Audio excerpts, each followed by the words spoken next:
सब मिले हुए हैं, जल्दी सरकार गिर जाएगी। बस इस वजह से उन्होंने वोट नहीं करा। अपने देश की दूसरे में देश में जाके बदनामी करते हैं। देखिए, मुझे नहीं लगता कि इस परिवार का कोई भी ऐसा सदस्य है प्रभावशाली। क्या नाम हुआ सर आपका? मेरा नाम मोहम्मद अकील है सर। अभी जनसंख्या नियंत्रण की बात कर रहे हैं, कह रहे हैं जनसंख्या नियंत्रण होना चाहिए। मेरे हिसाब से नहीं।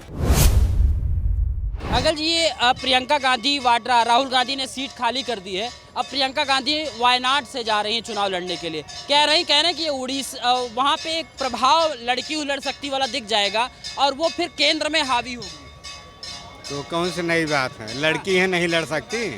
वो क्यों क्वेश्चन मार्क क्यों लगा रही हैं? दिमाग तो है नहीं, मैंने क्वेश्चन मार्क। प्रियंका गांधी का दिमाग नहीं है। अरे भाई, बेवकूफ़ी वाली बात है ना। आप बोलो कि मैं नौजवान हूँ, मैं दौड़ सकता हूँ। अरे बेवकूफ़ हो गया, नौजवान हो दौड़ सकते हो, इसमें कौन सा क्वेश्चन मार्क है? एक कह रही लड़की हूँ, लड़ सकती हूँ, क्वेश्चन मार्क लगा रही है। लड़की तो प्रधानमंत्री बनी, इंदिरा गांधी प्रधानमंत्री नहीं बनी थी। हमें समझ में तरस आता है, क्या बोलती है, क्या सोचती है। हद हो गई है। वायनाड से जलवा आएगा, राहुल गांधी ज्यादा सीट जीत के दिखाएंगे। वो जलवा तो कांग्रेस का आ ही चुका, 100 क्रॉस नहीं पास कर सके। इतनी सब कुछ जोर लगा लिए, खटाखट पैसे भेज रहे थे, लेकिन 100 क्रॉस नहीं हुआ।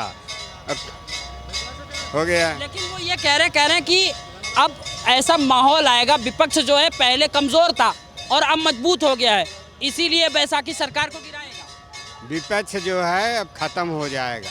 अभी दो तीन महीने बाद देखना, कुछ नहीं रहेगा। कांग्रेस खुद ही टूट जाएगी। जिसे राहुल गांधी के साथ रहेंगे सब, नहीं रहेंगे।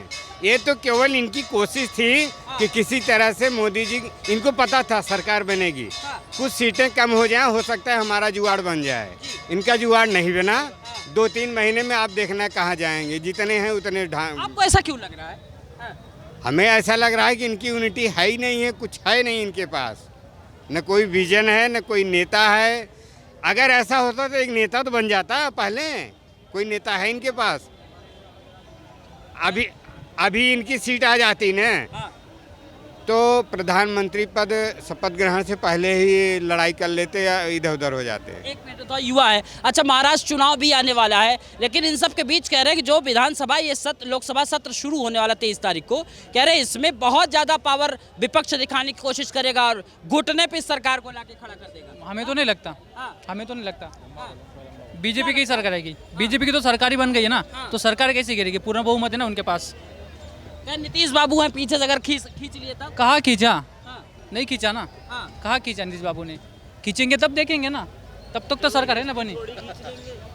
जबरदस्ती थोड़ी ना खींचेंगे। सही खींच लेंगे तो राहुल जी समर्थन दे देंगे।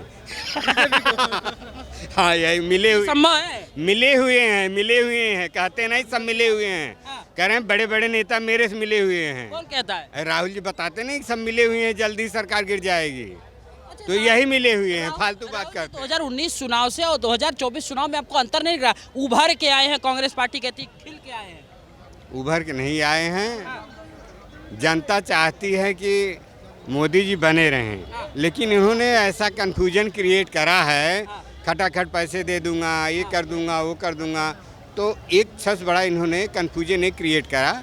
जो हमारा ये ST OBC वर्ग है, उसके दिमाग में डालने में सफल हो गए कि मोदी जी आएंगे तो आपका आरक्षण खत्म हो जाएगा।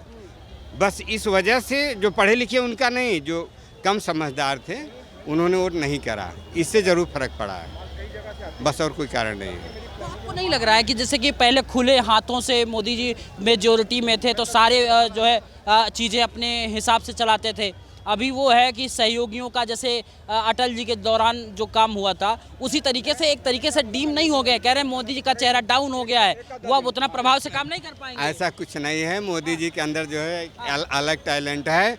मैं मानता हूँ सीटें कम आ गई हैं, इस बात को मैं स्वीकार कर रहा हूँ। इस बार सीटें कम हो गई हैं, फिर भी मोदी जी के अंदर एक अलग प्रतिभा है। उस हिसाब से काम करेंगे, अच्छे से करेंगे, कोई ऐसी बात। बिल्कुल, मोदी जी के अंदर अलग प्रतिभा है और अच्छे से काम करेंगे। आपको क्या लगता है? बहुत अच्छी प्रतिभा जी उनमें। इनसे अच्छी प्रतिभा वाला हमने आदमी कोई देखा ही नहीं है मोदी से। हाँ जी। विपक्ष कह रहा है बैसाखी सरकार। मैं बताता हूँ, बैसाखी क्या, ये 10 साल बैसाखियों में चले थे। जो यूपीए थी, यूपीए 1 यूपीए 2, वो बैसाखियों पे तो चली थी। कितनी पार्टियां मिलकर चली थी। तो इसमें क्या होगा, ये उनके साथ मिले हुए, ये चलेगी, अच्छी सरकार चलेगी। और अगले 29 में भी ये मोदी आएंगे। सर देश को बर्बाद कर दिया है। देश को बर्बाद मैं हूँ, मैं अपने देश की जाके दूसरे मुल्क में बदनामी करूँ तो मैं क्या अपने देश का सगा हुआ नहीं हुआ ना। तो राहुल जी क्या करते हैं, अपने देश की दूसरे देश में जाके बदनामी करते हैं। तो राहुल देश का कहाँ सगा है? इतना प्रभावशाली नेता जो जन जन से मिल रहा है, लोगों के बारे में बात कर रहा है, इस बार संसद में मोदी जी को बोलने नहीं देगा। अरे आने दो देखने दो, देखने दो क्या बोलेगा, उसे बोलना आता ही नहीं, बोलेगा क्या? अरे अखिलेश यादव और राहुल गांधी से बोलने देंगे इस सदन में। अरे ऐसा कुछ नहीं है, कब्जा करके रखा है एकदम। ऐसा कुछ नहीं है। हाँ। कोई डंडे से थोड़ी हो जाएगा कब्जा, कोई बातों से हो जाएगा ना। बातें से आएंगे, करो बातें, बहस करो, इसमें क्या बुराई है, करो बहस। कह रहे पहले मनमानी चलती तो वही मनमानी रोकना है, संविधान बचा लिया लोगों ने। संविधान को कभी किसी ने नहीं छेड़ा। हाँ। संविधान तो इन्होंने कितनी बार बदला, कांग्रेस ने, पूरी हिस्ट्री पढ़ के देख लो। 1975 में इन्होंने, इंदिरा गांधी ने बदला था संविधान, तो फिर संविधान तो इन्होंने बदले हैं। ये मोदी का ऐसे हल्ला करे जा रहे हैं, मोदी ने कोई संविधान नहीं बदला। तानाशाह के चेहरे पे अब देखिए झुर्रियां आ गई हैं। तानाशाह के झुर्रे पे तभी तो इनकी सीटें ज़्यादा आ गई हैं, ये तानाशाह है। हम सदन में इस बार बोलने नहीं देंगे, मौका नहीं देंगे। देखिए चोर चोर मौसेरे भाई, हाँ। ये सारे सब इकट्ठे हो गए। हाँ। और आप ये देखिए कि किसी भी राज्य में जो इनके जो बीजेपी के अलावा जो शासित राज्य रहे हैं, कितने कमरों में नोट मिले हैं। आप ये सोचिए, आप जो है जितना भी भ्रष्टाचार पनपा है, या अभी पिछले दिनों जितने भी सीबीआई की रेड है, आईबी की है, कितने जो है लोग, इनके ही नेता, इनके ही पार्टी के लोग, इन्हीं के सांसद, इन्हीं के पार्टी के कार्यकर्ता और मिनिस्टर्स सभी जेल में हैं, कुछ ना कुछ कारण है। और रंगे हाथों जिस समय आरबीआई से लोग जा कर के मशीन ले कर के नोटों को गिन रहे हैं, ये सब क्या बता रहा है? और यदि ये साफ सुथरे हैं तो जिस समय केंद्र में कांग्रेस की गवर्नमेंट थी तो उस समय सीबीआई आईबी इनके साथ थी, तो क्या इन्होंने किसी भी जो बीजेपी शासित प्रदेश थे, इन्होंने कोई पकड़ा भ्रष्टाचार का केस कि भाई हाँ यहाँ पे आपने ये कांड किया? तो ये तो दुर्भाग्य है। ठीक है, दुर्भाग्य जो है उस पर जाएंगे। एक चीज़ ये समझाइए कि अभी कांग्रेस पार्टी ने प्रियंका गांधी वाड्रा को वायनाड से प्रत्याशी बना दिया और कह रहे हैं राहुल गांधी से ज़्यादा मार्जिन में जीत के आएंगी, और संसद भवन में फिर बहन भाई और अखिलेश यादव सब जम के एकदम मोदी का विरोध करेंगे। देखिए ऐसा है, विरोध किस पॉइंट पे करेंगे? आपको बाकायदा वहाँ मौका मिलता है किसी विषय पे अपनी बात रखने का, या पब्लिक के किसी पॉइंट को आप उठाएंगे, आपका स्वागत है। अगर आप कोई पास कोई वैलिड पॉइंट है, सुझाव है, सजेशन है, आप जो है वहाँ पे उठाइए, आप पब्लिक के प्रतिनिधि के रूप में आइए, रखिए, किसको दिक्कत है? आप शौक से बोलें। आपको लगता है कि प्रियंका गांधी में जो लोग कहते हैं कि इंदिरा गांधी की छवि दिखती है, तो वो प्रभावशाली होंगी सदन में? देखिए मुझे नहीं लगता कि इस परिवार का कोई भी ऐसा सदस्य है प्रभावशाली कांग्रेस पार्टी में जो इस परिवार से, परिवार से मतलब समझ रहे होंगे कि गांधी परिवार में कोई भी, अगर ये लोग किसी टॉपिक दे दिया जाए ना, किसी टॉपिक पे ये 5 मिनट नहीं बोल सकते। आप क्या बात करते हैं? मैं बस सही कह रहा हूँ। जिसे यही नहीं पता कि भाई आलू और सोना कहाँ उगते हैं, कैसे उगते हैं, क्या बनेगा किसी से, गुड़ कैसे बनेगा, क्या, जिसको होश ही नहीं है, और वो अमेठी में जाके पता नहीं कि भाई हम इस चीज़ की फैक्ट्री लगाएंगे। उसकी फैक्ट्री लगाओगे, जो चीज़ खेती में पैदा होती है उसको तुम फैक्ट्री में पैदा करोगे। अरे सर वो तो लगातार कहते रहे कि मोदी हमसे आए ओपन डिबेट करें, लेकिन पूरे चुनाव तक नहीं। ऐसा है, पूरी ओपन डिबेट खूब कर रहे हैं। आए दिन टीवी चैनल, गांधी कहे थे, हाँ टीवी चैनल्स पर कांग्रेस के भी लोग आते हैं, बीजेपी के भी लोग आते हैं, एनडीए के भी लोग आते हैं। वहाँ पर आप खूब सुन लीजिए किस पे कितना दम है, किसकी बात में।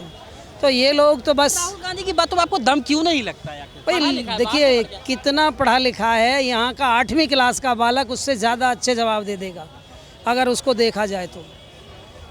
मैं सच बता रहा हूँ, मैं बड़ा उसको कीनली वॉच करता हूँ कि वो बोलते क्या हैं। पहली चीज़ तो उसे ये रेस्पेक्ट होना चाहिए कि आप अपने बूढ़े से, जो आपके पिताजी से भी ज़्यादा उम्र के हैं या पिताजी की उम्र के हैं, how you should behave, how should react. तो आप कहते हैं ना प्रतिद्वंदी है ना, तो उनको कहाँ क्या? प्रतिद्वंदी का मतलब ये नहीं है कि हम अपनी भारतीय संस्कृति की जो सभ्यता है, शालीनता है और बात करने की शैली है, उसे खो दें, पहली चीज़। दूसरी चीज़, किस प्लेटफॉर्म पे आपको क्या बात कहनी है।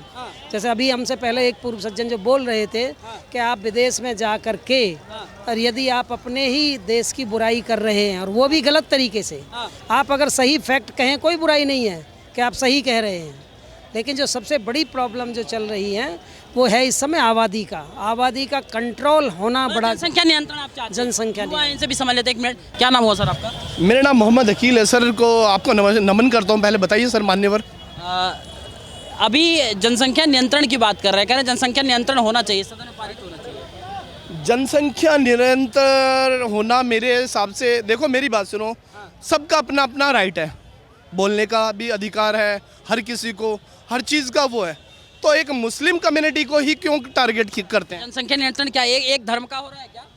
किसी के लिए भी नहीं है। आप धर्म के लिए हो रहा है क्या? लालू जी की बात कैसे आपको ये समझ में आ गया कि एक धर्म के लिए हो रहा है? तो आप इस जनसंख्या नियंत्रण बोलना तो सीख लीजिए साहब, बोलना तो सीखिए ना। बोलना बताइए, आप बताइए। चलो एक काम करो, आप पत्रकार हैं, संविधान की प्रस्ताव। अरे थोड़ा आइए यहाँ हम आपके हिसाब से नहीं चलेंगे, हम आपके हिसाब से नहीं चलेंगे, हम आपके हिसाब से नहीं चलेंगे। जिसको जनसंख्या नियंत्रण नहीं बोलना आता है, जिसको जनसंख्या नियंत्रण नहीं बोलना आता है, हो गया, कोई बात नहीं, कोई बात आप इससे क्यों परेशान? अरे सुनिएगा, उनकी प्रॉब्लम प्रोनाउंस। कोई दिक्कत है, कोई दिक्कत नहीं। अरे बताओ ना मान्यवर, आप बताओ। वो ये चाह रहे, वो ये आपके हिसाब से ठीक है कि नहीं? मैं भी एक नागरिक हूँ। सुनिएगा, नागरिक का वो भी तो आप सुनिएगा, मैं कह रहा हूँ ये ठीक रहेगा कि नहीं रहेगा? मेरे हिसाब से नहीं। अभी रिसेंट में जो विपक्ष लगातार टारगेट कर रहा है, कह रहा है कि ये लंगड़ी सरकार है, ये गिर जाएगी, इसको जल्दी सरकार बदलेगी, चुनाव फिर से होगा। केजरीवाल की, सॉरी बीजेपी की, बीजेपी की सरकार तो नहीं गिरेगी, नहीं गिरेगी, बहुमत है ना उनके पास, बहुमत तो कैसे गिरेगी सरकार? कह रहे जो साथी है वहाँ खींच लेंगे, नहीं खींचेंगे ना। यही सरकार कांग्रेस की होती, गठबंधन की लंगड़ी, तो नहीं गिरती, भाजपा ही गिर जाएगी, उनकी बनती तो नहीं गिरती। बताइए आप, ये कौन सी वाली वो राजनीति है भाई? बताओ। तैयारी हो गई अंदर से? अरे काय की तैयारी हो गई ये तो बता दो मुझे। भाजपा की तुम गिराने सोच रहे हो, पहले अपनी बचा लो, है पहले अपनी तो बचा लो भाई। अखिलेश यादव आ रहे हैं सदन में। सही कह रहे हो भाई, विधायक तो आके भाजपा में शामिल हो रहे हैं भाई साहब, ठीक है। 70 साल तो सरकार की ना कांग्रेस की, 70 साल तो सरकार थी ना कांग्रेस की, अभी बीजेपी है ना, बीजेपी के राज में तो अच्छा ही हो रहा है ना। किसान के लिए इतना काम कर रहे मोदी जी, तो किसान सम्मान निधि दे रहे मोदी जी। कांग्रेस ने क्या किया 70 साल में? अरे लेकिन मोदी तो रिटायर होंगे ना, एक वक्त ऐसा आएगा रिटायर होंगे ना, रिटायर होंगे तब तक तो अच्छा कर रहे हैं ना वो देश के लिए। सारे दुनिया में वर्ल्ड में उनका नाम चल रहा है ना मोदी जी का।